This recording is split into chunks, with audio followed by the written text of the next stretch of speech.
কল্পনা করুন, মাত্র ১২০ টাকা আবেদন ফি দিয়ে কোনো তদবির, ঘুষ বা সুপারিশ ছাড়াই চাকরি পেয়ে যাচ্ছেন পুলিশের মতো একটি মর্যাদাপূর্ণ পদে। শুনতে অবিশ্বাস্য মনে হলেও ঠিক এমনটাই ঘটেছে বাগেরহাটে।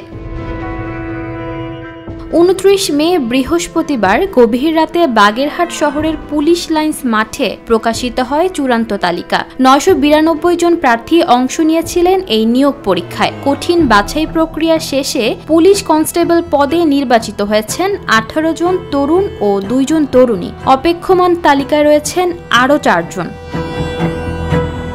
কেউ চোখে পানি নিয়ে বাবা মাকে জড়িয়ে ধরেন, কেউ আবার দাঁড়িয়ে থাকেন বাকরুদ্ধভাবে, কারণ তারা বিশ্বাসই করতে পারছেন না এটা আসলেই সম্ভব হয়েছে। শুধু মেধা, পরিশ্রম আর সততার জোরেই তারা আজ এই পদে। বাগেরহাটের পুলিশ সুপার মোহাম্মদ তৌহিদুল আরিফ জানিয়েছেন, নিয়োগ প্রক্রিয়ায় তারা শতভাগ স্বচ্ছতা বজায় রেখেছেন। কোনো রকম তদবির, ঘুষ বা সুপারিশকে প্রশ্রয় দেয়া হয়নি। তার ভাষায়, আমরা চাই পুলিশের কাতারে আসুক যোগ্য, সৎ ও মেধাবী তরুণরাই। আজকের ফলাফল সেটি প্রমাণ করে।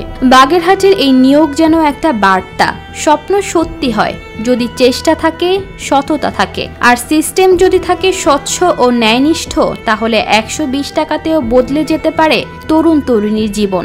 যাদের কাছে একসময় চাকরি মানেই মনে হতো ঘুষ, তদবির, তাদেরকে ভুল প্রমাণ করল বাগেরহাট।